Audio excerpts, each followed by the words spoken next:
বিসমিল্লাহির রহমানির রহিম। হুজুর সাল্লাল্লাহু আলাইহি ওয়াসাল্লাম ইরশাদ করিয়াছেন, যে ব্যক্তির এক ওয়াক্ত নামাজ ছুটিয়া গেল, তাহার যেন পরিবার পরিজন ও ধন সম্পদ সবকিছুই লুট হইয়া গেল। তারগীব ইবনে হিব্বান। ফায়দা: সাধারণত সন্তান সন্ততির কারণে তাহাদের খোঁজ খবর নেওয়ার মধ্যে মশগুল থাকার কারণে নামাজ নষ্ট করা হয়, কিংবা ধন সম্পদ কামাইয়ের লোভে নষ্ট করা হয়। হুজুর সাল্লাল্লাহু আলাইহি ওয়াসাল্লাম ইরশাদ করেন, নামাজ নষ্ট করার পরিণতি এমনই যেমন সন্তান সন্ততি ও মাল সম্পদ সবকিছুই লুট হইয়া গেল এবং সে একা রহিয়া গেল। অর্থাৎ এই অবস্থায় যত বড় ক্ষতি ও লোকসান হয়, নামাজ ছুটিয়া গেলেও তদ্রূপ হয়।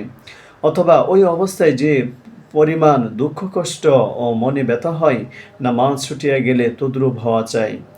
যদি কোনো বিশ্বস্ত ব্যক্তি কাহাকেও এই মর্মে সাবধান করিয়া দেয় এবং তাহার বিশ্বাসও হয় যে এই পথে ডাকাতরা লুটতরাজ করে, রাত্রে যাহারা এই রাস্তা দিয়া যায়, ডাকাতরা তাহাদেরকে কতল করিয়া দেয় এবং মালামাল লুট করিয়া নেয়, তবে এমন বীর পুরুষ কে আছে যে রাত্রিবেলায় এই পথে যাইবে?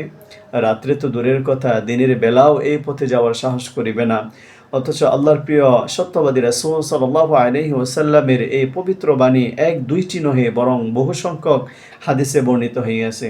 কিন্তু আফসোস, হুজুর সাল্লাল্লাহু আলাইহি ওয়াসাল্লামের সত্যবাদী হওয়ার দাবিও আমরা আমাদের মিথ্যা জবানে করি, কিন্তু তাহার এই পবিত্র বাণীর কি প্রতিক্রিয়া আমাদের উপর হয়, তাহা সকলেরই জানা আছে।